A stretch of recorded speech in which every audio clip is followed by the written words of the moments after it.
Amazing, absolutely astonishing. It really does. Yeah. Any nerves at the last minute that UKIP were going to catch you? I don't think we ever thought they were going to catch us, but we knew they'd give us a good run for our money. Yeah. And what's the first thing you're going to do as MP? I really, honestly don't know yet. I think the first thing I have to do is get an office, make sure I've got staff, all the boring administrative things that I'm used to doing in work and as a councillor, just to get it so I can actually do something effective. I'm sorry I can't give you something more exciting today, but then I've been accused of being the dull candidate, as someone who looks like a well-turned-out headmaster, and I believe I was also called the speaking clock. So I just think of the practicality. It's got to get ready, got to be able to be able to do something, and then find out where I can help. I mean, as I say, I think the things I'm interested in is stimulating investment to stimulate jobs. That's something I know about, so that would be something I'd be looking into. But what it is I'd actually first do, apart from having a drink on the House of Commons terrace, I don't know.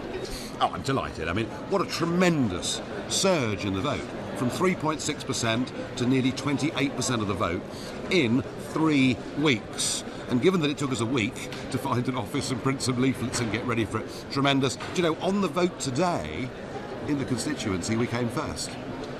The reason we didn't win overall was because the postal votes, which were all lodged 10 days ago, gave the Liberal Democrats a big advantage. There's no sour grapes in that. I'm thrilled. Never again can anybody say a UKIP vote's a wasted vote. Never again can people say we won't be able to challenge in first-past-the-post parliamentary elections. And we'll take this momentum on to the Hampshire County Council elections on May the 2nd this year and look to make gains on Hampshire County Council. Well, I think there are a lot of pretty unhappy people out in Eastleigh at the moment. Lots of people feeling the pinch from cost of living rises, and I absolutely think actually that the fundamental here is that lots of people actually really wanted to give politicians in general a kicking, and the government in particular. The swing from the Liberal Democrats was about 19%. It was pretty much exactly the same from us. And Labour, who are supposed to be the principal party of opposition, who should be exploiting any problems for the government at the moment, saw no rise in their vote share at all. That says to me pretty clearly that people were ticking the box for UKIP as a protest against the parties themselves. Everything that's happened in this by-election tells us that in those key target seats we must win. We will get the votes of the people that we were talking to, people in Eastleigh. Now the truth is, we came to Eastleigh having really had very little presence here for 20 years. We were way behind us, way up our list of target seats, so we couldn't expect to have a huge breakthrough here. But what we do know here is that we were talking about the right issues to many, many voters.